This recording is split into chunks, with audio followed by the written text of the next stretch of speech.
Olha nós aqui de novo. Depois de um tempo de descanso e tanta live, a última live com a Atena foi bem longa, né? Hoje a gente vai fazer uma live com o Ricardo Gomes, presidente da Câmara de Turismo e Comércio LG.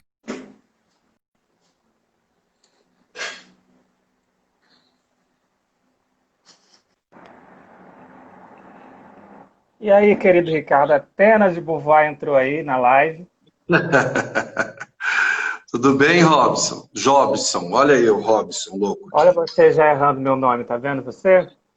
Você me ouve bem ou preciso pôr o fone? Não, tá tudo tranquilo, tô te vendo direitinho.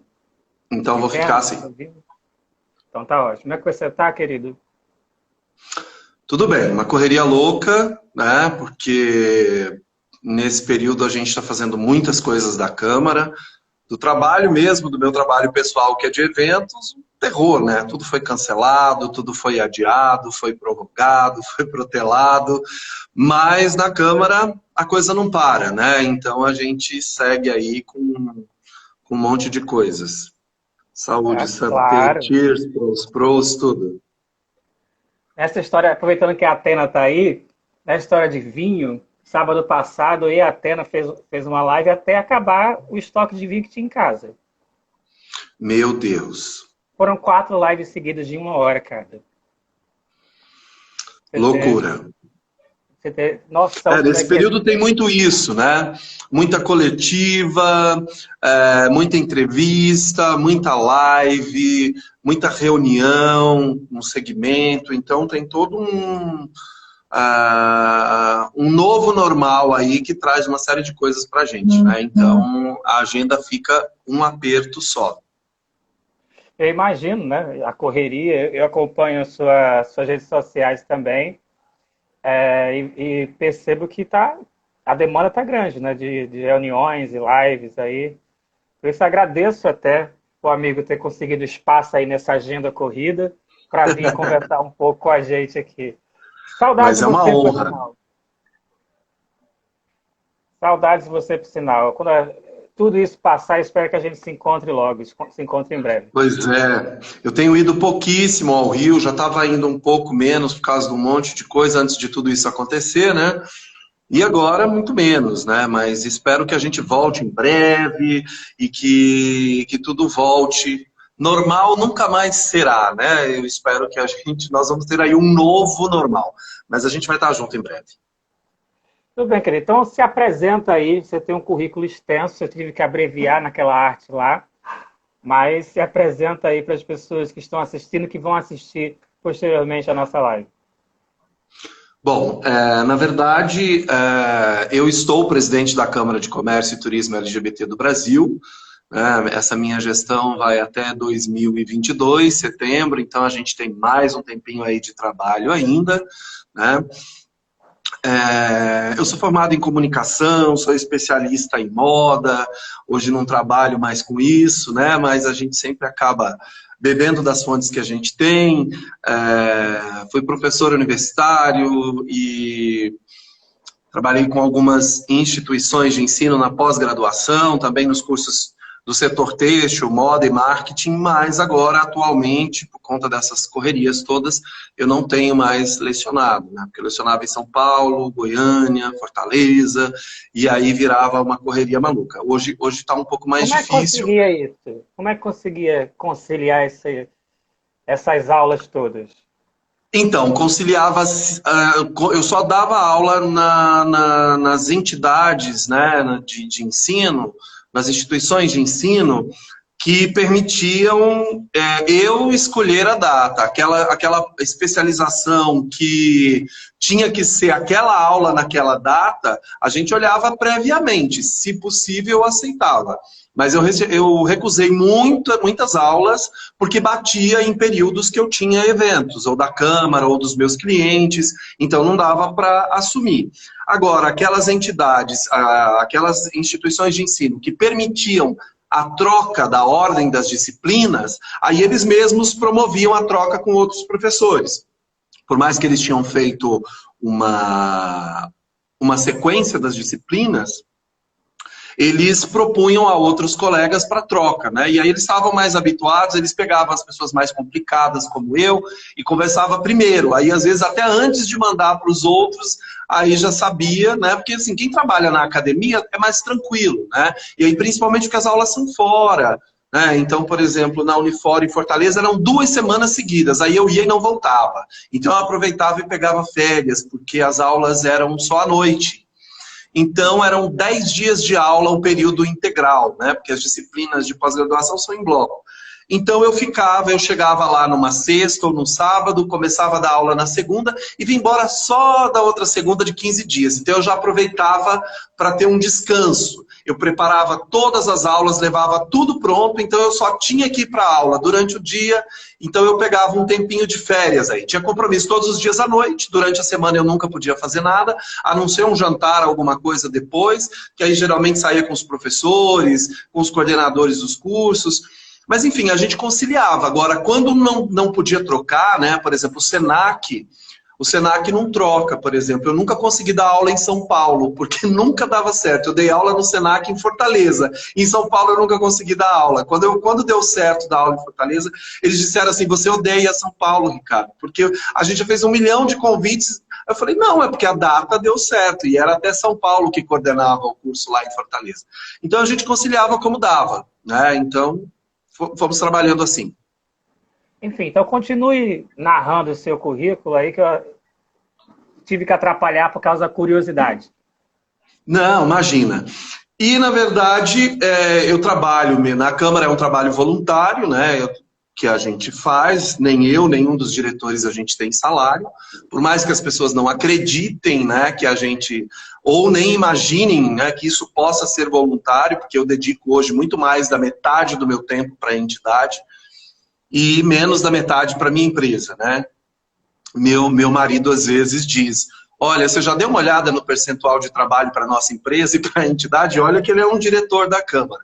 Mas enfim, eu inventei essa peleja e até pelo menos ao final dessa minha gestão aí, eu vou fazer de tudo para que as coisas aconteçam, né? Então, basicamente, eu trabalho com evento. Tem que segurar a marimba, agora que foi, vai. Agora que foi, vai. E no meu negócio mesmo, eu trabalho com evento, né? Trabalho com organização de eventos, que aí, como todo mundo sabe, tudo foi cancelado, tudo foi adiado, tudo foi protelado. Tem coisas que não sabemos data, né? Que não vai acontecer, coisas que iam acontecer, por exemplo, feiras que eu estava trabalhando em setembro, em agosto, não vai ter. Então, né? Tem uma de outubro que ainda está pendurada, eu não sei se vai ter, se não vai ter. Então, assim, tem algumas coisas que a gente não sabe, né? Agora, outros projetos, por exemplo, tinha uma feira que a gente estava trabalhando na organização, que era em maio.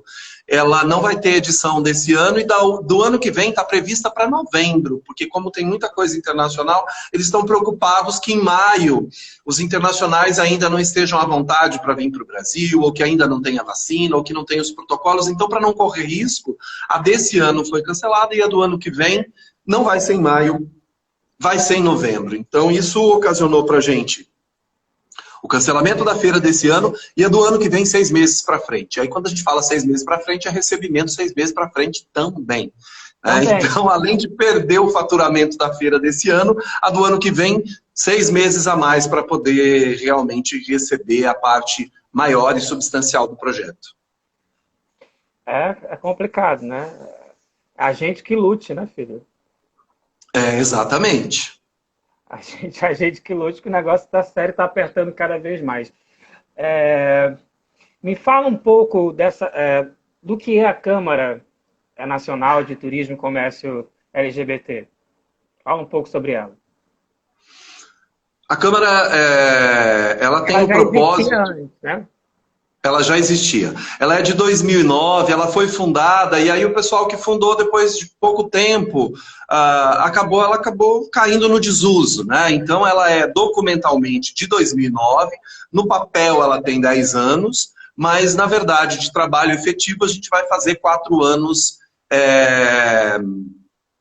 agora em setembro. Porque daí nós tivemos que abrir um outro CNPJ até que um juiz declarasse o antigo presidente como administrador provisório. É tudo imbróglio jurídico, apesar de não ter ninguém contestando nada, mas no Brasil é assim, se uma entidade é abandonada, depois todo mundo perde os direitos sobre elas, inclusive o próprio presidente. Aí um juiz tem que declarar, o juiz levou mais de um ano para dar esse documento, então a gente abriu uma outra entidade até que a gente pudesse ter acesso a essa, e aí depois que saiu, até fazer documentação, é todo um processo demorado, tem que chamar a eleição, tem que cumprir 15 dias de edital, enfim, todo este imbróglio, aí que a gente pôde migrar para essa Câmara e fechar outra. Então, por isso que esse nosso primeiro mandato ficou estendido, porque os primeiros quase 2 anos, eles não contam para essa entidade, né, para esse CNPJ que tem 10 anos. Porque lá era outra entidade. Então, a gente teve que encerrar lá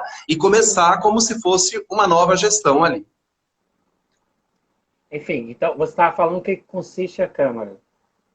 Isso. Aí, o objetivo da Câmara é ligar 2 pontos, né? Uma empresa a outra, uma empresa ao poder público, um destino ao outro, um país a uma cidade a um país com um país. É fazer pontes, na verdade, é conectar pessoas. Isso não é um papel da Câmara LGBT, é de qualquer Câmara de Comércio, seja ela de turismo e comércio LGBT, seja ela Brasil-Alemanha, seja ela Brasil-China, seja o que for. Então, todas as câmaras, elas têm o mesmo objetivo e o mesmo propósito, né? Então a Câmara tem esse viés de ser esse solo fértil para que essas coisas aconteçam. A gente tem uma parceria muito forte com as câmaras do continente latino-americano, também dos Estados Unidos, né? Que a gente tem uma parceria, por exemplo, as 2 primeiras câmaras com as quais a gente fez acordo de cooperação, ela é a Câmara dos Estados Unidos, a NGLCC, e a Câmara Argentina, né, que no continente americano, latino-americano, a Câmara Argentina é a mais potente, a que tem aí 10 anos de estrada e faz um trabalho muito forte com o governo federal, com o governo de Buenos Aires e de outras cidades que nos últimos anos têm desenvolvido um trabalho para atrair o turismo LGBT. Eles trabalham também com outras vertentes, mas o foco primeiro e principal, o negócio mais forte deles é o turismo. No Brasil, a Câmara Brasileira também, a nossa pasta mais forte é o turismo. No entanto, a gente também tem um trabalho com outros segmentos. E agora a gente está trabalhando, né, com alguns projetos, até com o Fórum das Empresas e Direitos LGBTs, para uma parceria onde a gente leve para grandes corporações as pequenas, micro e médias empresas de LGBTs para que as grandes corporações comprem dessas empresas. Nós estamos exatamente no momento da feitura desse projeto a 4 mãos, a Câmara e o Fórum das Empresas, que tem lá 82 grandes corporações, né, para que a gente faça isso. Nós estamos desenhando também um projeto com o Ministério Público do Trabalho, estamos exatamente nessa fase de pesquisa embrionária, para que a gente possa desenvolver algumas capacitações, alguns treinamentos para LGBTs, principalmente população trans, mas não só para ela, né? Porque a gente vai abarcar todas as letrinhas aí, porque, por exemplo, numa empresa onde não está preparado ainda para receber a população trans, você tem que preparar a casa para receber.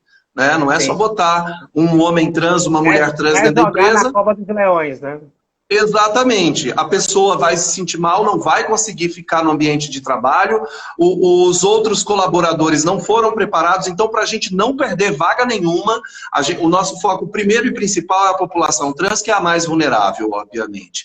No entanto, a gente vai trabalhar também com bissexuais, com lésbicas, com gays, para que a gente consiga, onde é possível trabalhar trans, a gente vai trabalhar como prioridade. Onde não é possível, a gente vai empregando também. Então, a gente está desenvolvendo exatamente esse projeto agora, esse processo, para que a gente trabalhe um pouco mais a empregabilidade no Brasil e tentando fazer uma coisa casada. É fazer esse treinamento e capacitação, mas na outra ponta já ter uma demanda das empresas, né? Então, inclusive, a gente vai oferecer esse treinamento, essa capacitação, nas vagas que são mais necessárias no mercado, para que a gente tenha um maior índice de empregabilidade.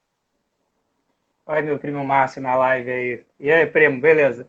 Mas, enfim, É, como eu tava indo nessa linha da Câmara, me explica um negócio. Você assumiu a Câmara qual ano mesmo? 2016, setembro de 2016. Então já era o governo Temer, né? Não, 16 ainda era Dilma. Não, Dilma caiu no início de 16. Foi no início? Foi. Tem certeza? É Foi não. absoluta. Absoluta que foi no início de 2016. Então eu estou fazendo confusão com outros projetos. Que é certo que foi em setembro de 2016. Tá bem, ok. A minha outra prima aí, a Carolina, a Ana Soares. A Ana Soares está aí, enfim, minha família está toda em peso aqui, né? Eba! Mas, enfim, voltando ao assunto, foi em 2016 que você começou. Como era a relação com Isso. o governo federal? Com o Ministério do Turismo, enfim. Então, no primeiro momento, a gente estava patinando, né, com essa história de conseguir um acordo e tudo mais. Em 2018, em junho de 2018, a gente conseguiu assinar um acordo de cooperação da Câmara com o Ministério do Turismo e com a Embratur. É claro que não começou em junho foi assinado, mas esse processo já vinha de algum tempo. O Vinícius Lumertz, que era o nosso, hoje é o secretário de Turismo do Estado de São Paulo, à época era o ministro do Turismo, e a Tetê Bezerra, que era a nossa presidente da Embratur. Então a gente fez um acordo, uma tríade nesse acordo, era Câmara, Embratur e Ministério. Né, com o objetivo de que, apesar da Embratur estar abaixo do Ministério, a Embratur ela promove o Brasil fora do Brasil e o Ministério promove o Brasil internamente. Né? Então foi assinado esse acordo, a gente conseguiu trazer o ministro e a presidente da Embratur para São Paulo, então foi um marco importantíssimo para a história do turismo LGBT no Brasil. E naquele ano, mesmo tendo assinado o acordo no meio do ano, não ter previsão de verba ainda para esse projeto e tudo mais, ainda naquele ano nós conseguimos participar da Conferência da Argentina, apresentando esse Brasil LGBT, né, porque a gente estava, né, eu estava nominado pelo Diário Oficial da União, pela Câmara, obviamente, que nós podemos, até hoje podemos, né, ser porta-voz do turismo LGBT no Brasil, porque o acordo não foi cancelado e a gente está nomeado lá e a nomeação não caiu. Então, nós apresentamos... Vamos falar baixo para ninguém ouvir, espalhar por aí, querer revogar. Exatamente. Então, nós apresentamos, né, pela primeira vez na Conferência da Argentina esse Brasil LGBT, não fomos lá contar conto da carochinha, nós fomos falar exatamente que nós estávamos começando, a Câmara já tinha um trabalho anterior, mas que com o Poder Público Federal a gente estava iniciando, né, e fizemos um trabalho, estava lá funcionários do Ministério da Embratur, quem fez a apresentação fui eu, mas a gente tinha as pessoas do Ministério Embratur conosco, apesar de ser uma ação focada da Embratur, porque era uma ação internacional, mas mesmo assim o Vinícius, muito comprometido, mandou também funcionários do Ministério para acompanhar isso, e depois à noite, no dia da apresentação, que a gente fez a apresentação Brasil, nós fizemos um coquetel na casa do nosso embaixador, em Buenos Aires, para falar, né, para se congraçar com o segmento, o trade turístico que estava em Buenos Aires. Então foi sensacional, porque daí a gente fez uma outra apresentação mais suave, mais tranquila, na conferência era mais técnica, e estávamos ali. Eu e os funcionários do Ministério do Turismo, da Embratur e a própria embaixada recebendo esses convidados internacionais e também os convidados argentinos que lá estavam, né? Tanto os portenhos quanto das outras regiões. Então foi um coquetel para 90 pessoas, foi sensacional, a gente teve 100% da nossa audiência no evento, né? A gente teve até pessoas a mais, porque acabou indo um pedindo para acompanhar o outro. E depois fizemos também Sempre tem, né?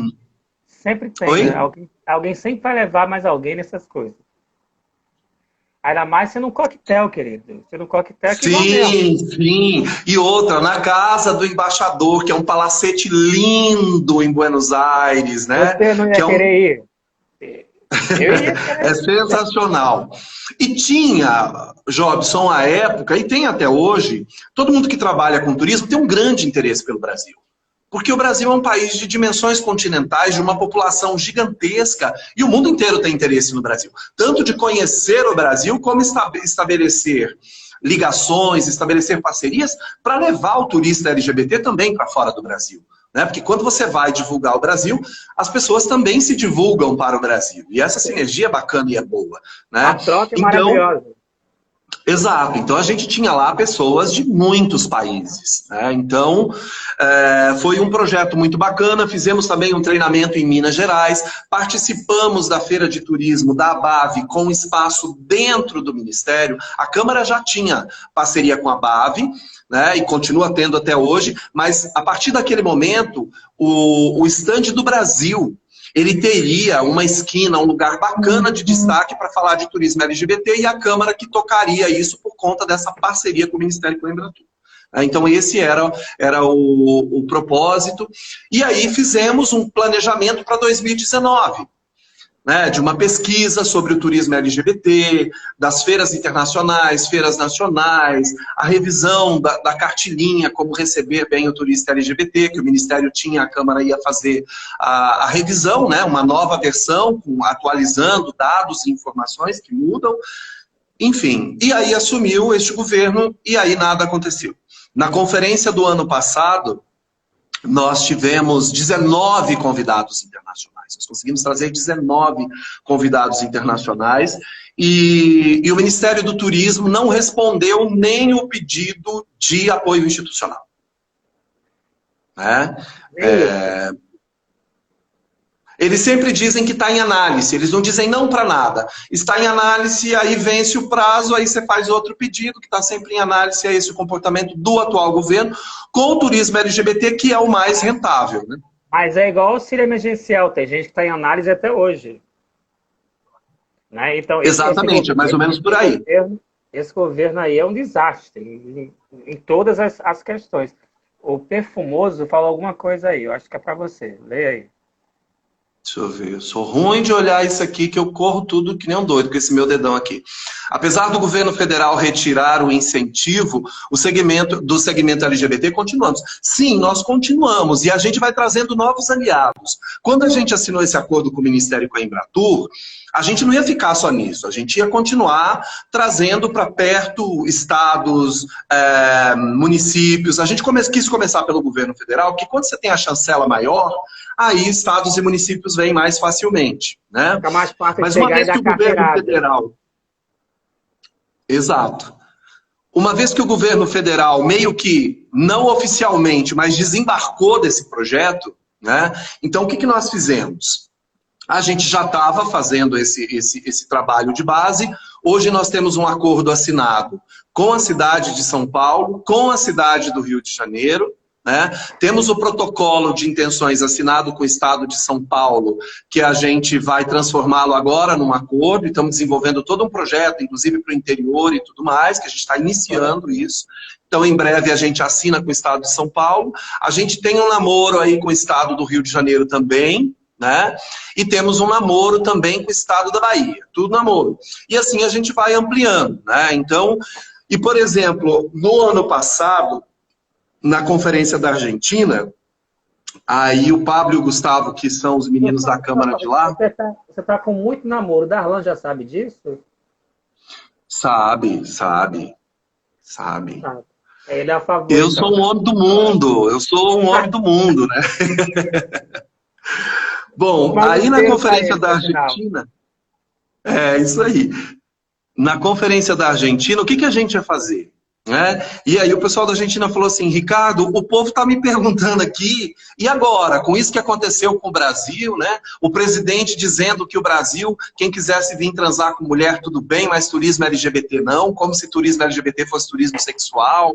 Quer dizer, a gente soltou uma carta, inclusive, né, aberta à sociedade, se posicionando com essa questão do presidente. Soltamos em inglês, português, espanhol. Saiu em vários jornais importantes do mundo, como Washington Post, enfim, em vários lugares. E essa carta é usada até hoje. Eu dei uma entrevista para a CNN semana passada, que saiu acho que domingo, segunda, não me lembro agora, e eles voltam nessa história da carta, porque essa carta saiu em todos os lugares. Então, a gente vem trabalhando com isso, e ele fez isso, ele soltou essa pérola antes até da conferência da Argentina. E aí o que a gente fez? Eu fui lá dar satisfação do que aconteceu no Brasil, porque o mundo inteiro queria saber da gente, qual era o posicionamento.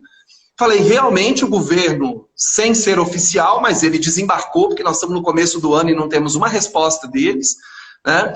No entanto, eu trouxe para vocês aqui uma apresentação da cidade de São Paulo. Inclusive, levei comigo secretário de Turismo e secretário de Relações Internacionais. Quem fez a apresentação fui eu, mas chamei no palco para dar as boas-vindas os dois secretários, e lá fizemos reuniões com Buenos Aires, com a Argentina, com esses secretários, até surgiu parcerias a partir dessa nossa viagem. Então, eu disse lá o seguinte, o governo desembarcou realmente, mas a verdadeira casa do turista não é o país, é a cidade. Claro que seria maravilhoso o governo federal, o governo estadual e o governo municipal, mas se a gente não tem o federal, a casa real do turista é a cidade. Né? Então, depois é que essa cidade está dentro de um estado que está dentro de um poder público federal. Então, a gente apresentou essa coisa de Brasil. Na nossa conferência em agosto, São Paulo foi o destino internacional convidado. Apresentamos, fizemos a primeira fan tour para a strip LGBT da cidade de São Paulo. As pessoas vieram para a conferência, ficaram aqui de domingo a quarta no final do dia. Na quarta noite a gente abriu com um coquetel para essas pessoas de fora, não só de fora do Brasil, mas também de fora de São Paulo, né? Tinha jornalistas de alguns estados do Brasil com a gente, e também agências e operadoras, que a gente fez o que a gente diz que é uma fan press, que é uma fan tour para a strip. Né? Então tem jornalistas e tem agências, operadoras, pessoas do segmento. E mantivemos essas pessoas até o domingo seguinte. Então a programação foi de um ano inteiro, de uma semana inteira, de domingo a domingo. Conseguimos iluminar o prédio da prefeitura, a ponte estaiada, o viaduto do chá, estendemos 4 bandeiras imensas do municipal, porque o municipal é um pouco escuro, a iluminação ia perder a beleza, porque ele ia quase não aparecer. Então, a gente conseguiu envolver a cidade de São Paulo de fato e de direito, para mostrar que é uma cidade diversa. Então, a gente vai caminhando por aí. Aos trancos e barrancos, com o presidente e esse governo federal não ajudando, mas está indo, né? Fazendo todo o possível. Me diz uma coisa. Como é que, não sei se tem dados disso, se a Câmara tem esses dados, como é que era o turismo LGBT dentro do país, né? E dos que vinham de fora do país? Assim, entre os LGBTs do Brasil, circulando dentro do Brasil, e os LGBTs que vinham de fora do país para conhecer o país. A gente não tem dados, né? Nós não temos dados específicos. Hoje de manhã, nós apresentamos os dados da pesquisa IGLTA, né, essa pesquisa é da IGLTA, que é parceira da Câmara, que é a entidade mundial de turismo, e nós apresentamos os dados relativos ao Brasil. A pesquisa foi feita no mundo inteiro, quase 15 mil pessoas responderam à pesquisa, e foram dados os números globais há uns dias atrás. E hoje a gente fez uma coletiva para falar só dos dados do Brasil. Então o Clóvis Casimiro, que é o presidente, que é o representante da IGLTA no Brasil, que é o coordenador da IGLTA, capitaneou isso com o Alex, da revista Viager, que também é do Fórum de Turismo LGBT, e eu e Mariana Aldrigue, que é uma pesquisadora da USP, nós comentamos esses dados, né? A gente estava lá para fazer uma analogia. Então, assim, o que a gente pode trazer, inclusive, eu vou falar rapidinho para vocês de dados frescos, que é dessa pesquisa da IGLTA só do mercado brasileiro, e foram 2.330 pessoas do Brasil que responderam essa pesquisa. E do mundo inteiro, contando com esses brasileiros, foram 14.658. Então, do Brasil, dos 14.658, 2.330 é do Brasil. Então, a gente teve uma participação bastante efetiva nisso aí. Né? E a gente pode ressaltar, principalmente, essa pesquisa foi feita de abril até maio, né? Então, a gente pode ressaltar alguns dados, principalmente comparando com a pesquisa global, né? Então, por exemplo, 31% dos brasileiros dizem que farão uma viagem internacional assim que tudo volte ao normal e seja permitido. Já do mercado global, 29%, né? Fará uma viagem em grupo... Oi? Estamos na frente, então. Estamos na frente. O turista LGBT está mais afoito para a viagem, né? Fará uma viagem em grupo, no Brasil, 32%. Na pesquisa global, 21%. Ou seja, brasileiro viaja mais em grupo, é mais da nossa cultura, tá mais junto, misturado. A gente gosta de umas coisas em grupo, assim, tá, assim, né? Sem levar para o outro lado, ou levando também. A gente gosta, assim, de amizade, de receber pessoas em casa. A gente gosta dessas coisas de grupo. Isso é mais cultural, né? Então, tem aí. Agora, um dos dados, assim, que a gente fica muito alarmado é que, por exemplo, da pesquisa mundial, da Global, 13% diz que faria um cruzeiro, assim que esteja liberado. No Brasil, 21%. Então, assim, prova que os brasileiros estão muito mais afoitos, né, para essa questão. Outro dado também bastante díspare do público da pesquisa internacional para a pesquisa do Brasil é que, por exemplo, os brasileiros, 41% dos entrevistados dizem que iriam a uma parada do orgulho ou uma festa, um grande festival LGBT. Já na pesquisa global, e na global tá os brasileiros também. Então esses nossos 40% ajudam esses 20% estarem 20%. Então, do global, 20%. Então nós estamos 21% mais da metade das pessoas. Então o brasileiro está mais afoito. Isso é bom, por um lado, né? E aqui a pesquisa foi quando esteja liberado, quando seja possível, de acordo com as normas de higiene, de saúde, na normalidade. Mas os internacionais, mesmo assim, estão mais medrosos. O brasileiro só está esperando carimbar o ticket de poder ir ou para a praia, ou para a festa. No dia seguinte está todo mundo lá. O negócio brasileiro é dizer assim, ó, vai, entendeu? A gente já foi mesmo, não tem esse negócio não, a gente já foi. Então o Darlan aí. Darlan entrou na live, tá vendo aí. Eu mandei um cheiro para você ainda há pouco, Darlan. A mulher de 50 pode sim, mulher. Olha aí. Mandando a mulher de 50 pode é a Denise, que é a nossa diretora de cultura, que ela tem esse projeto Mulher de 50 Pode. A Denise é aquela que a gente ficou de conversar pelo Livres, não? Sim, exato. Então tem muito que conversar, Denise. Depois a gente tem que conversar. Mas o Nicolas fez uma pergunta. O Rio está na segunda opção de entretenimento internacional atualmente? Não. A gente está falando de turismo LGBT, né? Isso. Não, a gente, por conta de tudo que aconteceu e até as administrações do Rio terem trabalhado pouco essa questão do turismo LGBT, né? E também essa questão... Tentou, né? E essa questão do governo federal atrapalha um pouco também, né? Então hoje, por exemplo, quando a gente fala de turismo LGBT no continente sul-americano, Buenos Aires é a primeira indiscutivelmente, né? Porque assim, Jobson, um destino ele é bom para o turista se ele é bom para o LGBT que vive lá. Se ele trata mal o LGBT que vive lá, não vai ser possível tratar bem o turista. Por quê? Porque o atendente do hotel, o pipoqueiro da rua, o dono da casa noturna, o dono do restaurante, né? O guia turístico, ele é vivente da cidade. E se aquela sociedade trata mal o LGBT, ele vai tratar mal o turista também. Porque está incrustado na cultura. Se for para levar curva, eu levo curva na rua da minha casa. Quando é que eu vou para outro país, para outro lugar levar curva, entendeu? Exato. Então, a Argentina tem um trabalho efetivo de 10 anos em turismo LGBT. Você não vai ver uma feira internacional com a Argentina com um grande stand que não vai ter uma parte em destaque dessa Argentina LGBT. A Argentina tem campanhas, né? E cada vez as campanhas mais modernas. A atual campanha, que já tem acho que uns 2, 3 anos, para o público LGBT, ela é o seguinte: amor e ponto. Amor e ponto.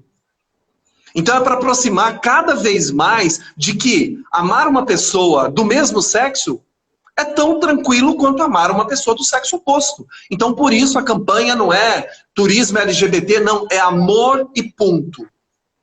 Você pega, por exemplo, também Madrid. Madrid tem uma campanha linda também, que é Ame a quem ames, Madrid te quiere. Ou seja, quem você ama não interessa, a gente quer você aqui. Entendeu? Então, o Brasil precisava disso, e isso não aconteceu. Né? A gente esperava muito desse acordo, nesses 5 anos, porque o acordo foi assinado por 5 anos, ele vale até junho de 2023. Então, a gente pensava, pegamos 6 meses daquele governo. Até depois do governo, né? Até depois. Então, o propósito... Pelo amor de Deus. O nosso propósito, até com a anuência do ministro e com a presidente da Embratur à época, porque esse acordo, a legislação, o período máximo era por 5 anos, que a legislação permite. Então a gente conseguiu assinar por 5 anos, que é o que a legislação aceita, é o limite máximo.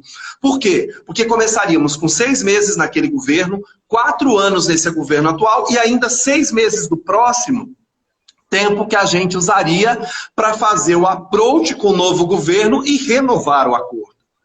Né? Então foi pensado estrategicamente. No entanto, isso não vai acontecer nesse governo, pelo menos o que se apresenta até agora. Nós seguimos tentando, né? E vamos fazendo o nosso trabalho. O papel é tentar, o papel é continuar tentando. Exatamente. Sem perspectiva, sem expectativa, mas tem que continuar tentando. O papel é esse mesmo. Agora, diz uma coisa aqui. Tem o Divertur Búzios, dizendo que a praia, igual a Búzios, é o balneário mais charmoso do Brasil. Eu só acredito vendo. Quando me chamar, eu tô no Rio, eu tô mais perto, entendeu? É só me chamar que eu vou. Então, a gente falava isso hoje de manhã, da importância dos destinos se promoverem como um destino LGBT. Como um destino amigável, preparar os hotéis, os atendentes dos hotéis, as agências. Então, há que se ter um esforço para isso.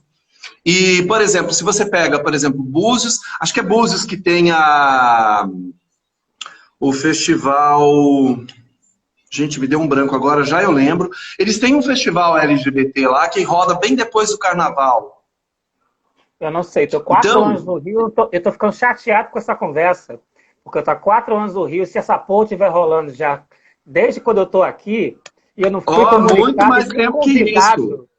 Nem convidado, eu estou ficando muito chateado com isso.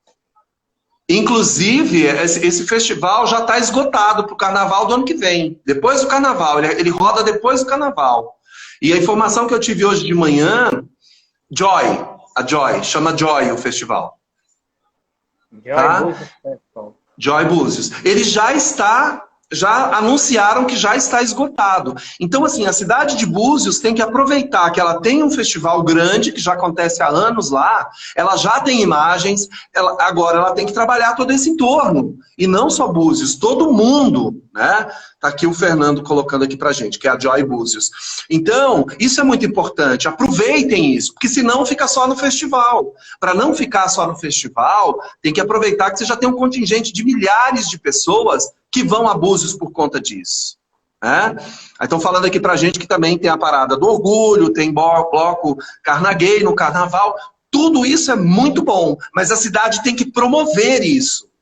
A cidade tem que se promover como um destino inclusivo, um destino que recebe bem. O poder público, e a gente falou hoje de manhã, até nessa coletiva, os empresários têm que cobrar o poder público. Olha, nós somos uma cidade diversa, nós já temos aqui vários projetos bacanas, já é realidade. Agora precisa promover isso. E traz recursos para a cidade, movimenta toda a economia, né? Exatamente. Era mais aquela região dos lagos que só funciona só nessa... Assim, a economia gira melhor quando tem festivais ou época de verão, né? Época de férias escolares e tal, porque são pessoas que saem daqui do Rio que tem casa lá geralmente, mas nos tempos normais a economia fica um pouco suprimida. Então, quanto mais, melhor toda aquela região dos lagos aqui do Rio de Janeiro divulgar isso, eu acho que é bom para todo mundo. Agora tem uma pergunta para você aí, vê direitinho aí. Ricardo, Boa noite. Ricardo, boa noite. Sou turismólogo e trabalho com turismo LGBT. Qual o procedimento para obter o selo da diversidade? Na verdade, a gente não tem um selo da diversidade, né? A Câmara tem um azulejo, que é um ato de declaração voluntária, que a gente solta uma edição todo ano. Desse ano quem desenhou foi Laerte, que vem escrito: aqui respeitamos a diversidade, mas, no entanto, ele não é um selo, uma certificação. Então, hoje, o que a gente precisa e o que a gente pretende não é simplesmente dar um selo, é que os destinos se organizem, estejam prontos e eles se promovam, eles se declarem, porque nada melhor para um destino do que ele se declarar. O poder público, por exemplo, a Prefeitura de Búzios, a Secretaria de Turismo de Búzios, ela tem que declarar Búzios como um destino amigável para a população LGBT e tem que fazer a lição de casa. Então tem que fazer treinamentos, capacitação, sensibilização desses empresários, né, que trabalham com turismo, e a partir fazer daí... Fazer de casa geral, né? Exato. Porque também não pode ser fake. Essa educação da diversidade do modo geral. Exato. Então, há que se ter o envolvimento do próprio poder público. O poder público tem que se declarar. Por exemplo, São Paulo é declaradamente uma cidade que, inclusive, gasta dinheiro para fazer uma iluminação linda numa prefeitura, numa ponte estaiada, num viaduto do chá, para colocar bandeiras. É um investimento da cidade dizendo: eu recebo vocês. E nada mais icônico do que o prédio da administração municipal. Ou seja, é o poder público dizendo: venham que eu recebo. Venham que a gente está preparado. O próprio prédio da administração pública, ele se veste na semana da conferência por uma semana com as cores do orgulho. Isso é importante. São pequenos gestos que para algumas pessoas é nada. Mas para a gente é muito importante. A gente é acostumado a levar a porta na cara, quando vê uma coisa dessa, a gente se sente um afago. Exatamente. Olha, para você ver como isso é importante, a gente trouxe algumas pessoas de fora. Eu vou citar, a gente investiu bastante no mercado lésbico de turismo, que é muito pouco trabalhado no Brasil, para a gente abrir os olhos. Nós trouxemos 3 lésbicas, a gente pode dizer que são as 3 pessoas mais trabalhando com isso aí. Nós trouxemos a Marin Jones, que é a editora da revista Curve, não é uma jornalista não, veio a editora-chefe da revista Curve Magazine, que é a revista... Tá, meu bem? Que é uma revista voltada para o público lésbico, é a revista mais antiga para esse segmento que a gente tem no mundo, né? E a mais famosa, e é americana. Então, a Marin veio falar para a gente na conferência e ficou com a gente o período inteiro dessa Fan Tour Press Trip que a gente fez. Trouxemos também a Dana Piccoli, que trabalha na Olivia Travel, que hoje é uma operadora mais importante quando a gente fala de turismo lésbico no mundo. E trouxemos também a Maggie Cale, que é uma grande estudiosa do turismo LGBT, mas principalmente do turismo para lésbicas. E aí, logo depois da conferência, olha como é importante o que uma cidade faz. O governo federal não está nem aí para a hora do Brasil no turismo LGBT. Por isso, o site Gay Cities soltou uma matéria logo depois da conferência, acho que foi em setembro e outubro, a conferência foi nos últimos dias de agosto, no 1º de setembro, dizendo que o Brasil, por conta desse governo, tinha se tornado o pior destino para LGBTI, o mais perigoso. Nossa. Aí a gente soltou de novo uma carta aberta, dizendo que todo o respeito que a gente tinha com o Gay Cities, porém, é impossível que um destino como Rússia e outros destinos da África, que você pode ser punido com pena de morte. Rússia, Teherã, Uganda, enfim, Rússia, Irã, eu falei a capital. Rússia, Irã, Uganda, até... E muitos outros. Singapura também é um lugar que parece muito libertário e não é. Não é. Então, assim, aí a gente soltou essa carta aberta, mas olha só o que a Marin Jones publicou. Que ela discordava totalmente do Gay Cities, então ela defendeu o Brasil. Pela simples vinda aqui, estar conosco, e ela disse, eu me senti eu não conheci o Brasil todo, Eu fiquei por uma semana na cidade de São Paulo, que todo mundo diz que é uma cidade violenta, que é uma cidade perigosa. Eu me senti muito mais segura na cidade de São Paulo do que em muitas cidades americanas. Nossa. Então, quando eu mostrei isso para a prefeitura, eu falei, entenderam a importância, porque a gente não precisa, muitos momentos a gente não fala, pessoas de peso incrível vai falar pela gente, vai nos defender. Então, isso é a importância. Exatamente, esse trabalho afirmativo. Então, por isso que é importante o destino se declarar, o destino fazer ações afirmativas. Isso é muito importante. Ricardo, respondendo ao Fernando aqui, perguntou se a live fica disponível. Sim, fica no meu IGTV, a live fica salva, vai estar sendo disponível para quando você quiser ver. Mas o Perfumoso, adorei esse nome, por sinal, falou assim, a Câmara oferece treinamento, como posso afiliar minha empresa com a associação? Então, entra lá no site da Câmara, pega os nossos contatos e a gente manda tudo. A gente abarca empresas de turismo e também de outros segmentos, tá? E aí a Câmara faz um trabalho. Por exemplo, ontem eu fiquei 2 horas num treinamento com a VMO, que é um associado nosso, que é uma empresa de receptivo, que trabalha, inclusive, também para a cidade de São Paulo, né?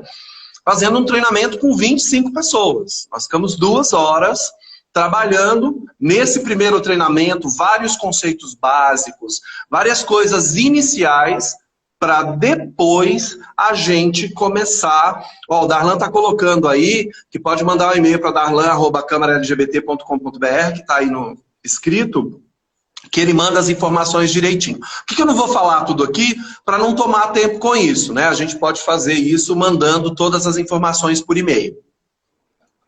Ok. Mas aí, saindo um pouco do turismo, tem um projeto seu da Câmara, né, que eu acho muito importante, muito interessante, que é a parte do empreendedorismo LGBT.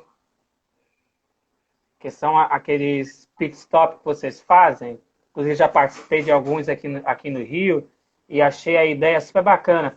Gostaria que você falasse sobre isso, a importância disso para a comunidade LGBT, porque a gente sofre por não ter oportunidade de emprego. A gente tem condições até se abarca em querer empreender, mas encontra algumas barreiras.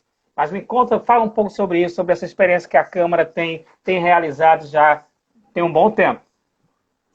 Esse projeto chama-se Connecting, ele começou chamando DNA, Drinks, Network and Attitude, depois a gente mudou para Connecting, para ficar mais fácil, mais rápido, e a gente trouxe esse projeto, a gente levou, na verdade, né, porque eu não estou no Rio, a gente levou também para algumas edições no Rio de Janeiro, e ele tem um propósito de, na verdade, reunir empresas, pessoas, né? Inclusive na brincadeira, eu dizia o seguinte, eu sempre falo nas aberturas, o Jobson ouviu isso, que eu dizia, eu estou aqui olhando porque estão me perguntando uma coisa aqui, eu estou respondendo, pronto. Pode perguntar, falei, pode. Aqui no computador do lado, respondendo o WhatsApp e aqui. Bom, então a gente... acontece, é da vida. Eu sempre falo nas aberturas, tem uma coisa que é padrão, que eu digo o seguinte na abertura desses eventos. Aqui não tem ninguém vendendo nada, inclusive, né? Mas todo mundo vendendo tudo, inclusive a si próprio. Por que esse a si próprio? Porque nós já tivemos executivos que trocaram de empresa por conta desse evento, por causa do Connecting. Então ele tem o objetivo de juntar pessoas. A gente faz uma mera boas-vindas, um oi, uma abertura, fala um pouquinho do que é a Câmara, mas uma coisa de 5 minutos. E aí, geralmente, sempre é um happy hour, né? E a gente consegue reunir, por exemplo, aqui em São Paulo, sempre de 80 a 100 pessoas, numa quarta-feira. Nós estamos pensando aí, já a gente divulga para vocês, num Connecting virtual nesse período. Interessante, e ele tem essa proposta, que é de fazer com que as pessoas, que é o propósito da Câmara. Eu estou com calor, tá, gente? Pedi aqui um leque ao Darlan e já vou logo fazer um vento aqui, porque eu fechei a sacada da sala para não dar o barulho da rua, E aí tô morrendo de calor agora aqui. Bom, São coisa de Paulo nem gay, é né? Que é, barulhento. E São Paulo nem é barulhento. Isso eu acho que isso é uma né? loucura. Então, basicamente, gente, esse evento, ele é um evento muito solto. E o que, que a gente faz enquanto a diretoria da Câmara nesse evento? A gente só fica de olho. Se tem um grupinho que não se misturou, a gente cata um, enfia naquele grupo, cata o outro do outro grupo, leva para o outro, e as pessoas vão fazendo conexões, que na verdade conexões é o trabalho da Câmara, que é ligar uma pessoa a outra, um profissional a outro, uma empresa a outra. Então, assim, muitos projetos. Um projeto que a gente fez no Carnaval, Carnaval é Alegria, diga não à LGBTfobia, ele nasceu de uma conversa nossa no evento com o Poder Público, com a cidade de São Paulo, a Rede Acor e a Câmara. Nessa conversa lá, nós fizemos esse projeto que foi maravilhoso. Botamos num camarote 500 pessoas à meia-noite, a escola de samba parou inteira, nós fizemos uma bandeira da Câmara, que a gente tem até hoje, no mesmo formato da escola de samba. Fizemos o lançamento na Império de Casa Verde, que é a minha escola, pelo simples fato de ser mais fácil, conhecer a diretoria. Então a escola parou o ensaio. Também, né? E puxar sardinha, Claro. que é escola. Mas olha só, geralmente o pavilhão que é recebido numa escola de samba é só de outra escola de samba. No entanto, eu pedi ao presidente se podia, né, nos ceder um mestre-sala, uma porta-bandeira aprendiz, e se ele permitia que o pavilhão da Câmara ficasse lá na galeria dos pavilhões, e que quando estivesse todas as bandeiras, né, todos os pavilhões, pudesse estar o pavilhão da Câmara. Ele me disse: Ricardo, aqui não é palhaçada, não. Se a gente vai receber esse projeto, e se a gente vai receber o pavilhão da Câmara, quem vai carregar o pavilhão da Câmara é a primeira porta-bandeira, e quem vai estar com ela, obviamente, é o primeiro mestre-sala. Então eles pararam o ensaio, chamaram a gente no palco, a Câmara, a Prefeitura, a Rede Acor, fizemos uma apresentação rápida, e aí, quando eles cantaram o samba, saiu única e exclusivamente o pavilhão da Câmara, que foi emocionado. Nós ficamos extremamente emocionados, nós tínhamos 500 convidados, lotamos um camarote, começando a festa à meia-noite, né? E essa matéria, inclusive, foi capa do UOL por quase 24 horas. Então, assim, esse é um trabalho afirmativo. Se a gente pega o que a cidade de São Paulo... Eu estou usando como referência, tá, gente? É para inspirar, não é para puxar a brasa para São Paulo, não. É para vocês verem que essas ações afirmativas vão fazendo com que o destino... vai sair uma pesquisa agora de uma entidade que trabalha com a Noite Paulistana, que é a ANEP, que a Câmara também está fazendo uma parceria, e eu já fiquei sabendo, por exemplo, que o Darlan tá falando aqui, ó, que até choramos de emoção. Foi uma choradeira nessa história da bandeira, que você não tem ideia. O Darlan tem fama de ser uma pessoa emocionada, então... Mas eu também, amigo, eu choro bonito. Ontem no treinamento, eu chorei, e das 25 pessoas que estavam, 23 estavam chorando. Pô, então assim, tem um coração duro, né, menino? Não, tem que ser mole, tem que ser... Eu me emocionei e a minha emoção emocionou as pessoas. Então, assim, esses projetos, e eles nasceram dentro do Connecting, né? Foi bom que eu falei de um projeto super incrível, super bacana, super bonito, né? E a gente foi recebido de verdade pela escola. Não foi uma coisa fake, foi uma coisa verdadeira. Uma coisa técnica, né? Que às vezes foi aquela coisa técnicazinha, não. Foi uma coisa... Não. De sentimento. O camarote da presidência, que cabe 500 pessoas, o presidente, neste dia, entregou o camarote para nós. Eram nossos convidados. Menino, quando o mestre-sala e a porta-bandeira saíram com o pavilhão da Câmara, o camarote desceu inteiro e todo mundo queria beijar esse pavilhão. Era lésbica, gays, travestis, transexuais, e a escola inteira se emocionou com isso. Ficou todo mundo emocionado. Falar assim, meu Deus, por que a gente não fez isso antes? Por que a gente não declara o nosso respeito, a nossa simpatia a todas as pessoas? Então, isso é muito importante. E isso são ações afirmativas. Sim, eu acho que é muito importante a gente ter essas ações afirmativas do que muitas vezes ficar querendo bater em teclas que não valem a pena, né? que não trazem retorno nenhum.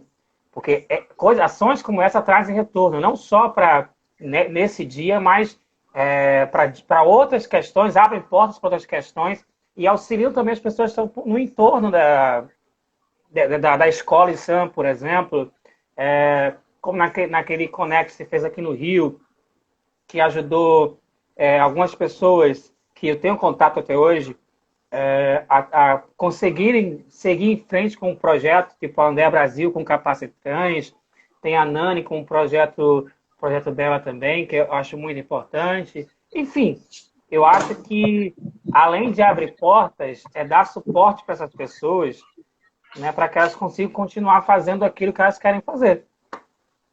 Exatamente. Estão perguntando aqui qual foi a escola. Foi a Império de Casa Verde. E no Rio de Janeiro eu sou mangueirense, tá, gente? Só para vocês saberem.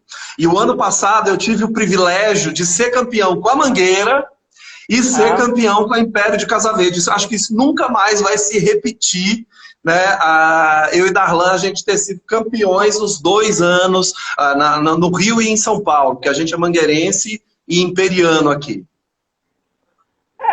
Milagres acontecem, né? Às vezes assim, pode ser que o raio possa cair no mesmo lugar, mas aí é outro departamento, é outra questão. É difícil, é difícil. É difícil. Ricardo, a live já está acabando, mas eu quero que você fale em 2 minutos qual a sua expectativa real para o turismo LGBT no Brasil nesse retorno de pandemia.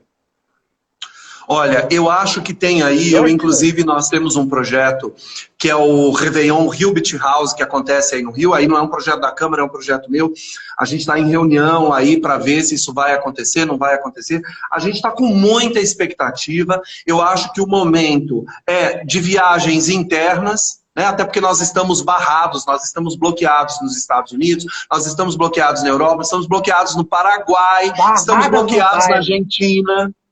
Barradas no baile, nu com a mão no bolso. Total. Então, na verdade, o que a gente vai trabalhar de fato e de direito nessa retomada, é o turismo regional, é o turismo interno. E vai ser uma boa possibilidade do Brasil descobrir o Brasil. Muita gente que viaja para fora não vai poder viajar, porque sabe Deus quando vão abrir para os brasileiros estarem lá depois dessa pataquada que fizeram com essa questão da pandemia no Brasil. Então, nós vamos viajar pelo Brasil, mas também, Jobson, é uma tendência mundial que o primeiro momento sejam viagens domésticas, sejam viagens de carro. Então, por exemplo, a gente falou ali de Búzios, olha uma dica. Búzios está perto de São Paulo, está perto do Rio, que é as 2 maiores cidades do Brasil. Búzios, vamos trabalhar esse turismo LGBT, que é sensacional, que é extremamente rentável. Então é isso. E outras cidades menores, por exemplo, do interior do Rio, do interior de São Paulo, do Maranhão, vamos acordar para esse público, porque é um turismo mais interessante do mundo, segundo dados da Organização Mundial do Turismo, não sou eu que estou falando. Então, quer rentabilizar? Vamos trabalhar esse público? Vamos desenvolver coisas? Vamos trabalhar com isso? Né? Então aqui, estão colocando, venham para o Mato Grosso do Sul. Então, vamos trabalhar sim com todos os lugares, não só com o Rio, com São Paulo, com as grandes capitais, vamos para o interior, mas o interior precisa aprender a receber. Como é que recebe turista LGBT? Igual recebe todo mundo, respeitando as especificidades. É essa a grande diferença. Ricardo, meu querido, mais uma vez gratidão por ter aceito o convite, a conversa foi maravilhosa, as conversas com você sempre são maravilhosas. Imagina. Eu fico muito feliz. Eu acho que foi um papo super esclarecedor. Quem quiser assistir a live depois ou replicar, vai estar salvo no meio GTV. Eu acho que foi uma live muito boa e tem muito a acrescentar para todo mundo. Muito obrigado. Um cheiro grande para você, um cheiro para o Darlan também, um cheiro para todo mundo que nos acompanhou aqui hoje. Obrigado e saúde. E podendo, fiquem em casa. Um beijo grande para vocês e saúde. Saúde, querido. Forte abraço.